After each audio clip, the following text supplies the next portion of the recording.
Welcome to Raising the Bar, the podcast that pulls back the curtain on the country's most successful leaders and how they elevate their business and their teams. Please welcome our host, Alison DePauli. Hey everybody, welcome to the next episode of Raising the Bar with Alison DePauli, where we talk to CEOs who are raising the bar in their businesses and their professional lives. It is my pleasure today to have the San Antonio queen of cybersecurity, Amanda Keammerer, with us today. She is the CEO of Javilude, and she has a very interesting perspective on cybersecurity, privacy, and change management. And I think you'll get a lot out of today's episode. Thank you so much for being with me today. Thank you, Allison. I'm excited to speak with you today. So we had such a good conversation, and I want to start out with how you arrived in the cyberspace, because you took a little circuitous route. You're a native San Antonian. You spent a few years in DC and you came back, but you actually worked for LULAC for some time as a community organizer. And how did you find your way from that into the cyber world? And what skills did you take from that time that have served you so well now? Yeah, that's a great question. And something that I think about often now as I get older are those skills that start in the beginning and how they've informed my career and, success and relationships to now.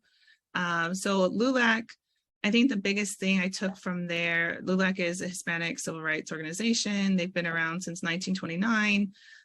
The reason I joined them was I was looking for an internship between my junior and senior year of college. And I wanted to be in DC. So I reached out to a bunch of Latino orgs. I knew I wanted to be in DC. So I was like, well, that'll narrow it down: Latino orgs, Latino missions, and DC. And so I share that because yes, starting in advocacy, starting with a nonprofit, starting grassroots membership-based organization, as national staff, our whole job was to listen to the chapters and raise those issues to the top. So when you're in that environment for about 3 or 4 years, that's a habit, right? Where you're constantly listening or being forced to listen to grassroots folks that are raising issues from the bottom to the top. And you have to trust what they're saying, right? You're validating, but also they're seeing things that you can't see. They're hearing things you can't hear. They're experiencing things you haven't experienced. And you have to help navigate, with them to a solution. So I think that skill is super important. Understanding how an organization works, bureaucracy, chain of command, understanding the power of advocacy at any level, for yourself on an individual level, in your personal relationships, professionally, within an organization, where your place is, right? I love org charts. I love, figuring out how those things work, and figuring out where power and money decisions are made. And I think that combination of interest and skills is eventually what led to cyber. So around 2009, if you think back a little further, when social media was coming to be. And so as a community outreach coordinator, as a program manager, with social media coming up, doing some comms, I felt like I had two hats, like two brains almost. The marketer brain, where you have access to analytics and information and trends. And if you were operating on an organizational page in Facebook, you can see other people's pages, right? They have no connection to. But on the consumer side, right, you think, oh, somebody's also doing this to me. And today we have, a bunch of examples of data and big data and what that means, and regulation and privacy and cyber, and what does it mean to be a digital citizen? We have these conversations now, but if you think back or try to think back to 2008, 2009, we didn't have any of that. Nope. And so for me, being a policy nerd, so again, coming out of undergrad, my undergrad was in Russian. I went into Hispanic civil rights organization because of my background and a family story that I can share another time. So I wanted to be in a Latino mission focused organization, and I wanted to be in DC. But as I did that work, again, you had those two hats on, and I was like, okay, what is this? Like, what what do people think this is, right? And how do we define it? How do we communicate it to people?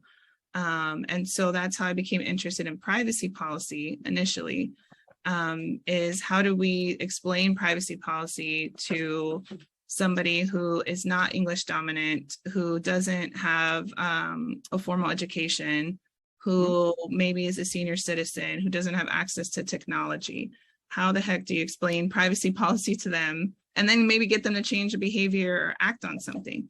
And so that's when it clicked. I was like, that's what I want to go to grad school for. I want to understand privacy policy. I want to learn how to communicate it to people. And I want to learn more about, again, structure, bureaucracy, organizations that have an impact in this space. So then in grad school is when I got introduced to cybersecurity. And I was like, oh my gosh, this is another thing like privacy, super complicated. Nobody understands it. If you ask 10 people, again, you get 10 different definitions for privacy, you get 10 different definitions for cyber, and then you have 10 times 10 solutions to what you should do, right? So I'm like, oh my gosh, this is fun. Like, how do you communicate this? Again, thinking of the communities that, I come from, folks that I grew up with. So that's where I kind of pivoted, I guess you can think, into from privacy to cyber, and then just national security policy overall. So I would really say, like, in grad school is when I started digging deeper into all of those things that I mentioned. And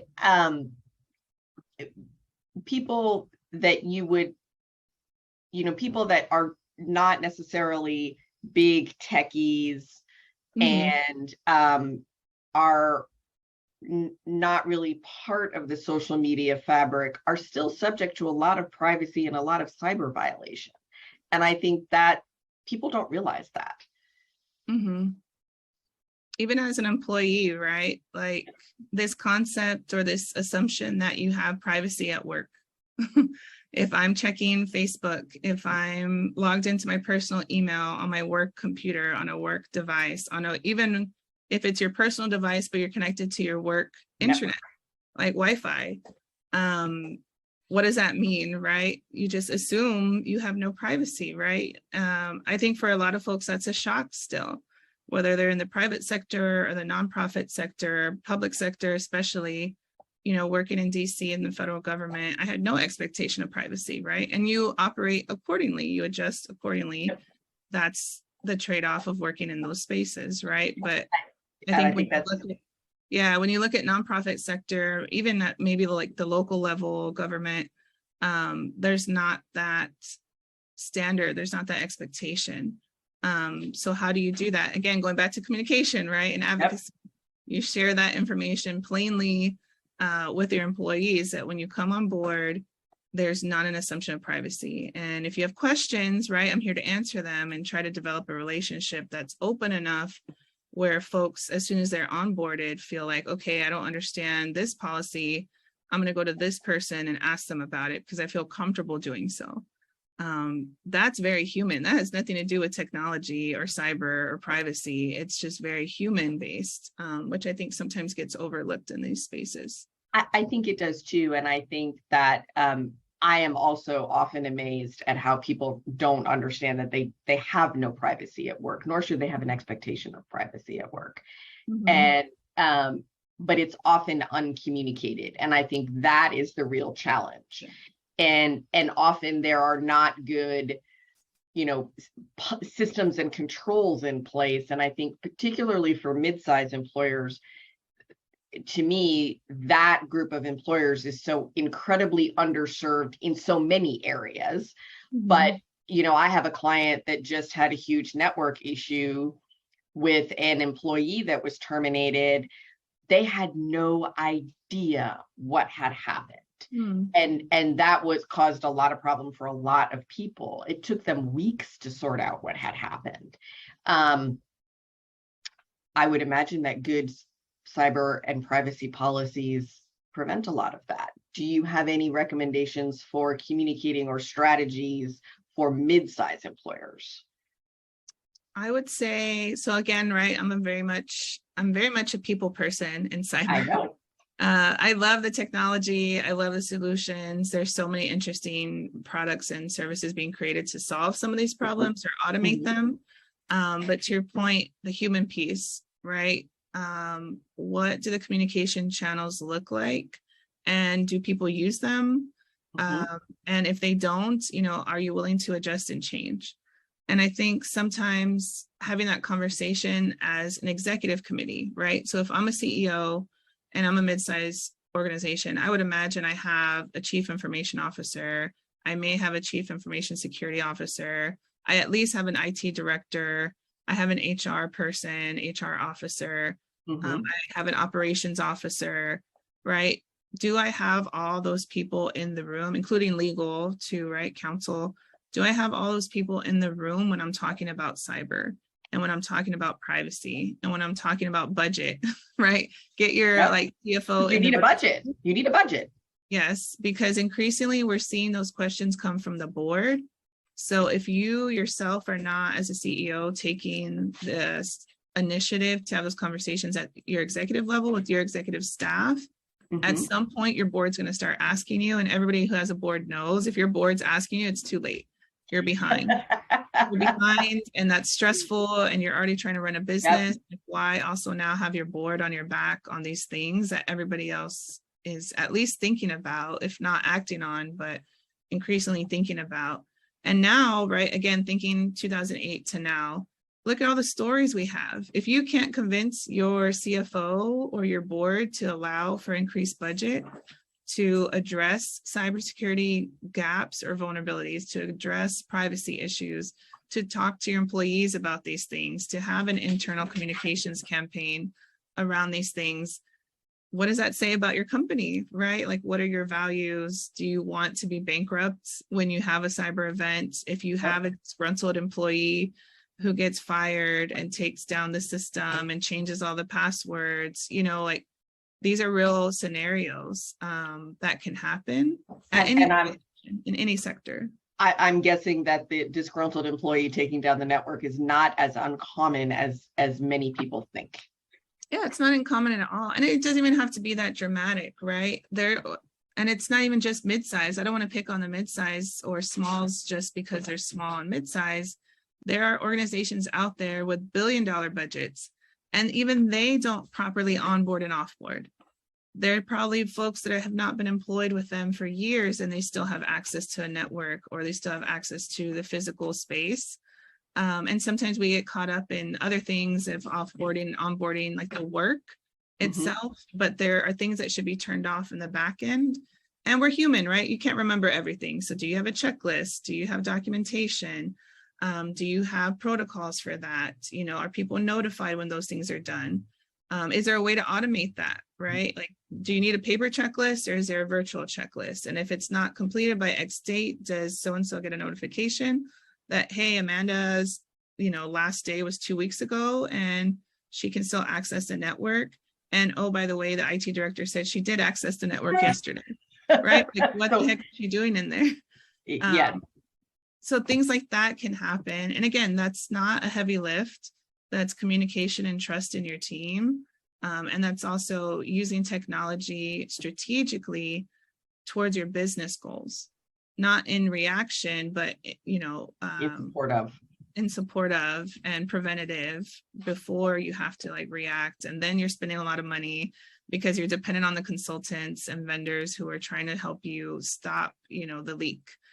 And that's just not a fun place to be either. Right. So I think that a great use of consultants is as preventative medicine for telling you where the leaks are and how to solve the leak. And then you can move on in a much more peaceful fashion. And you've probably spent a little money, but a lot less than to clean up something. Right. And again, you can Google anything. You can put it in any search engine, look at the fines, look at the loss of data, look at the reputation loss. Right. And sadly, it seems like sometimes there's a breach and you lose some customers, but they come back. So there's almost this fatigue among customers and consumers that, yeah, so-and-so got hacked, but, I'm still on the app, or so-and-so is selling my data to wherever, but I'm still shopping there, so it's unfortunate that that happens from a consumer perspective. But that's a whole education awareness side. But in terms of the company, it's dollars and cents, yes, but it's also this reputational image that you've worked really hard to build. And once you break that, like with anything else, right, you know, how much are you willing to pay to get that back? What's that? I had an experience not too long ago.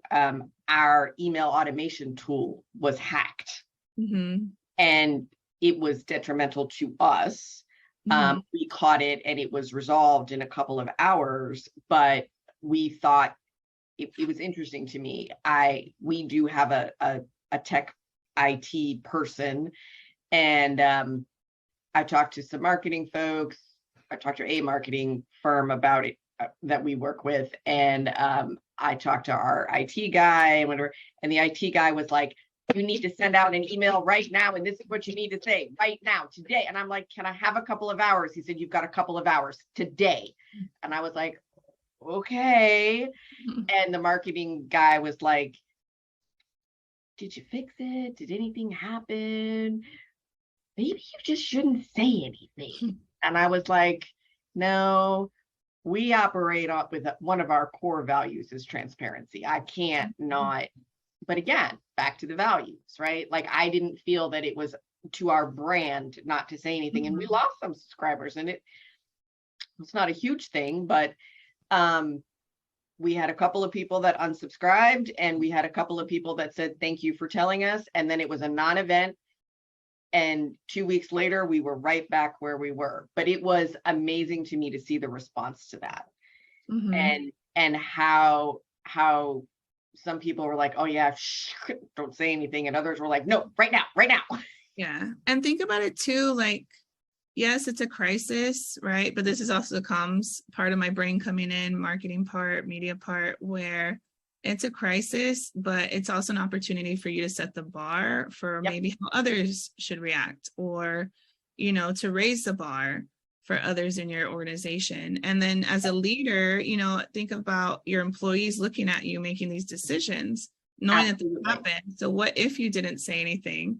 How would employees feel, right? Like, what would they go home and tell their family or their colleagues over dinner or happy hour?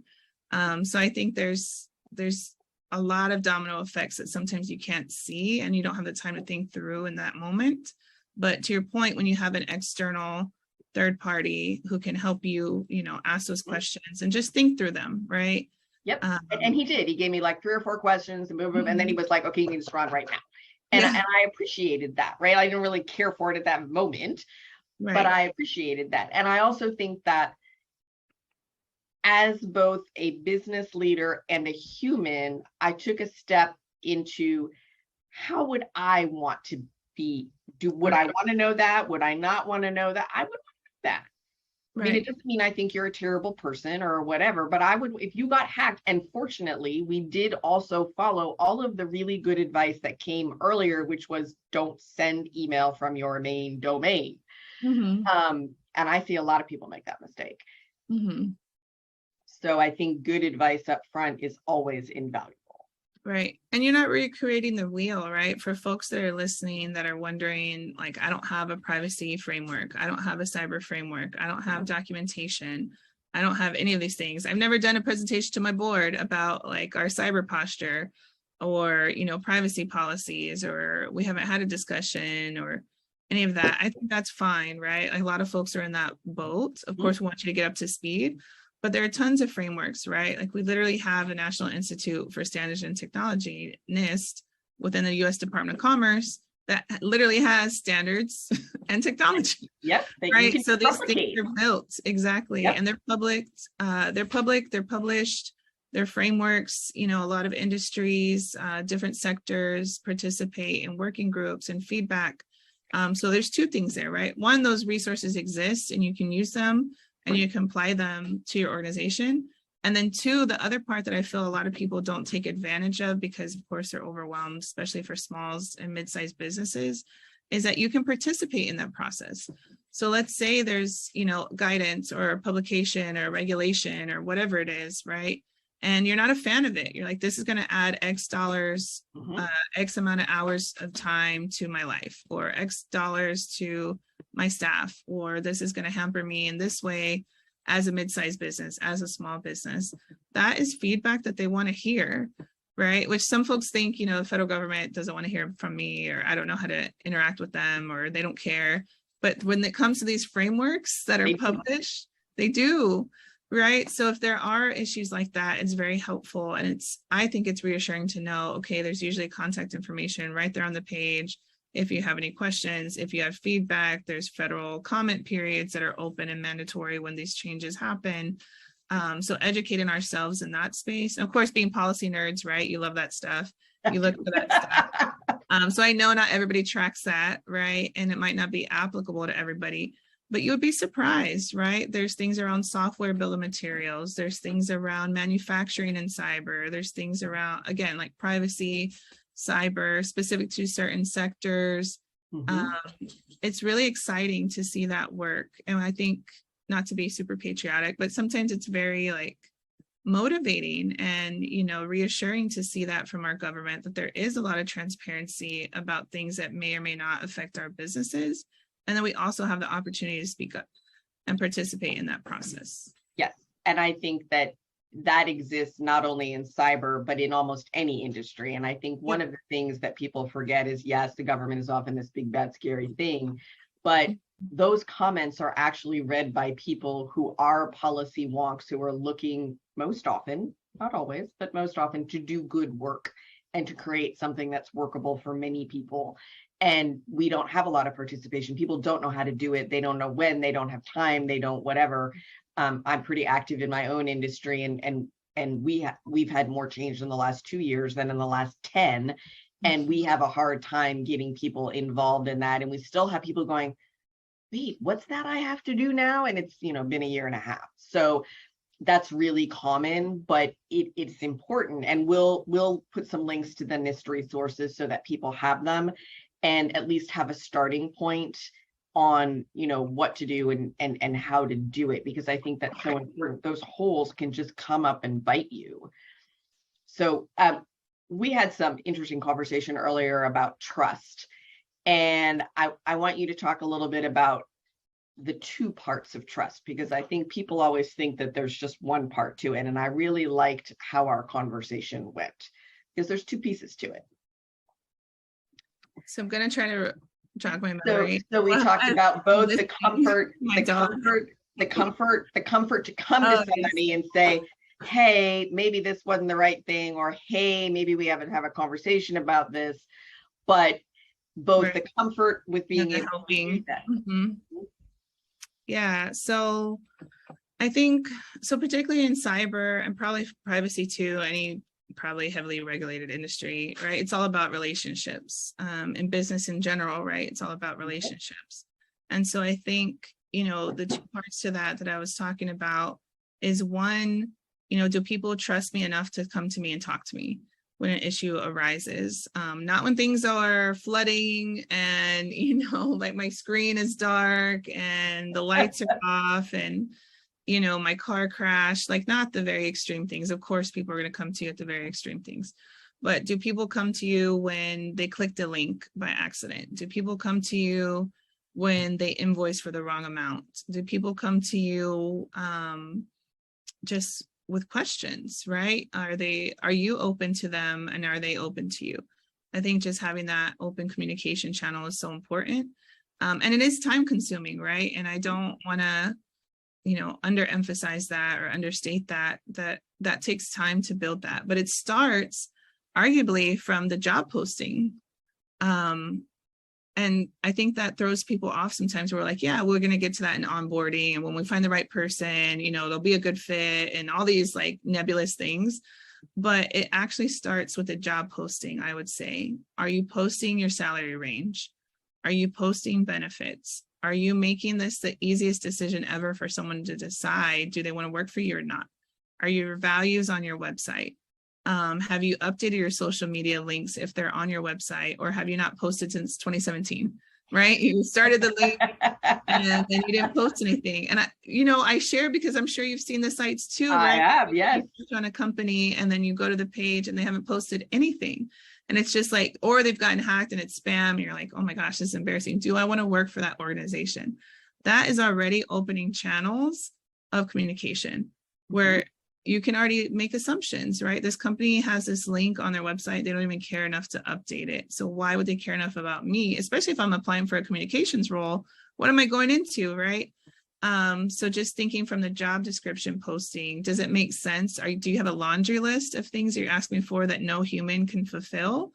Or have you broken it up into, required qualifications, nice to haves, and, best of the best, right? In a clear way, because that's how you're going to grade them as the interviewers, as the candidates apply, as they interview. You can be transparent about all of that, right? The job hiring process doesn't have to be this whole mystery and stressful for both sides, right? And then you get to the point where you're interviewing people and you're not on the same page. So I would just say it starts way back with the job description posting. And then as folks get onboarded, do they understand their role? The org chart, like I mentioned, I'm a big org chart person. Do I understand where I fit within the org chart, who I report to, who they report to, how long people have been in their roles, if people have been promoted over the years? Those are all signals to me, right, about the comfort levels, who I can go to. For me, for example, there was somebody recently that had been in a role that I was hiring for, but I didn't know that unless she wouldn't have shared with me. And I was like, oh, that's so helpful to know, because you already know what it takes to do this role. So I'm going to rely on you to inform me, because I don't know what it takes to do that role, right? I'm in this role, so I need your perspective. So just conversations around that. And then the second part of it is, and again, building strong relationships, building trust, is when you come to me, you're also coming to me because you're sharing and you're expecting me to do something with this information. So then it's on me. I'm responsible for acting on what you're telling me, regardless of whether it's my job or not.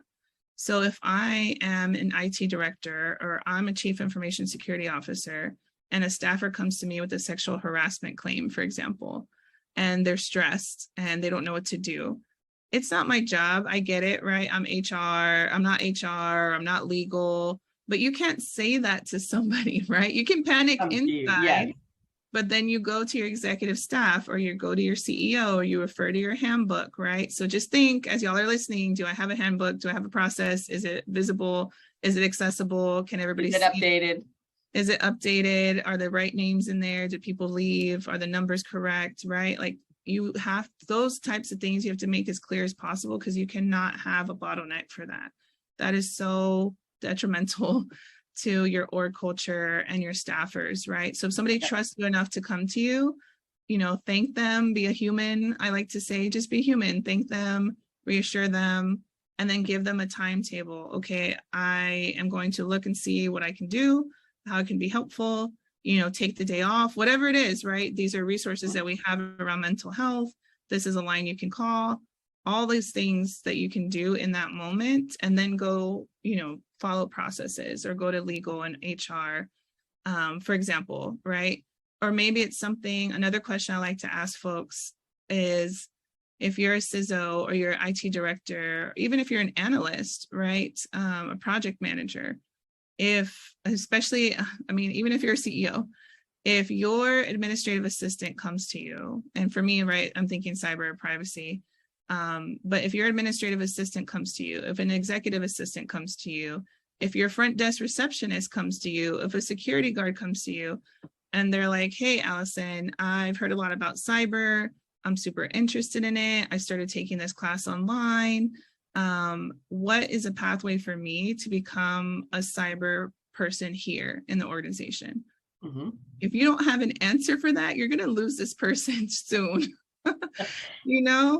and and that's for any track, but particularly because we're so short-staffed in cyber and privacy. If you already have somebody in any of those roles, marketing, sales, HR, anything, who wants to transition into cyber, figure out a way, figure out a pathway, right? Work with them, talk to your peers in the industry, ask them, right? Like, what is your pathway from this role into cyber internally, right? We have an external pathway, of course, hiring, right? Mm-hmm. But internally, if my admin comes to me and wants to be in cyber, I want to cheer for them, right? I want to encourage them. What does that look like? So I think, again, just examples of building trust, being action-oriented, being helpful, being a human, and then having those relationships build through communication and trust to get to a place, right? To accomplish an action. And at the end of the day, yes, it's going to benefit your business, right? You have happy people are contributing, they're showing up, they're excited, and that's infectious, right? And you can imagine the opposites, where somebody comes to you and you're like, I have no idea, sorry. And then that's it, right? How discouraging, especially right now when you have so much competition for talent, work from home, remote work options. Like, I don't have a client or anybody in my orbit that has, one, all of the staff that they want, and two, doesn't have incredibly stressed employee populations. I think we've just been through so many things in the last few years, and people, they don't know where to go and what to do. And I noticed that the people that encourage growth and have found pathways for opportunities are starting to do significantly better than those that have not. And I think that will continue. Before we wrap up, and kind of tangentially related, San Antonio is incredibly fortunate to be probably the largest ecosystem of cybersecurity, both education, resources, businesses, governmental entities outside of DC. You participate quite a lot in that. And that will be one of our fastest growing industries, I think, for quite some time. What would you love to see happen in that community? Oh, that's a fun question. What would I like to see in our community? Going back to the human piece, right? I think we could always collaborate more. We can always organize better, right? That's the organizing side coming in.